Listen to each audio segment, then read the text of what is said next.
كنت باغي نديرها ريل ساعه، نديرها غير ستوري اليوم. بالنسبه للناس اللي عندهم مشاكل في الهضم، بالنسبه للناس اللي عندهم الغازات في الليل، المقاومه ديال الانسولين او البدايه ديال مقاومه الانسولين، هاد الحبوب هادو مدقوقين هما حبوب القزبر. القزبر مدقوق، القزبر مدقوق شنو كيدير؟ مطحون. الا خديتي نص معلقه، لا دوز مهمه، نص معلقه ما نكثرش يوميا، سواء مع انتزان ولا مع الماء بحال هكا، ولا نديرها في لومليت ولا نديرها في الماكله ديالي، تساعد المعده على انها تهضم مزيان وكتحيد الغازات. غير هي فيها واحد ليفي ايبوغليسيمي، يعني كتهبط السكر. حتى الناس اللي عندهم مشكل ديال السكر ولا كياخذوا ديجا الدواء ديال السكر خصهم يحضروا معاها، كطيح لا طونسيون شي شويه، خصوصا تتعاون على الديتوكس، يعني الكبد يشتغل بطريقه جيده. بالنسبه للناس اللي ما ياخذوش، النساء الحوامل من الافضل يتجنبوا، خصوصا الا كانوا غياخذوا نسب مهمه. دونك ملي كنحس براسي ماشي هو هذاك في لا ديجيستيون، ولا كنحس براسي عندي شي شويه ديال الغازات، كندير واحد نص معلقه بحال هذه، بحال هذه.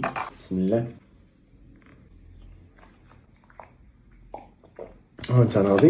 من الافضل في الليل حيت ترخي شي شويه، تيعاون حتى النعاس مزيان، حيد الكوليسترول الخايب، ال دي ال تينقص منه، كينقص الدهون الثلاثيه اللي تريغليسيريد. مهم بزاف مره ناخذو ولا يوميا بكميه قليله. معلومه بغيت نشاركها معكم وبارطاجيوها مع الناس اللي كتعرفوا. اكي ربي.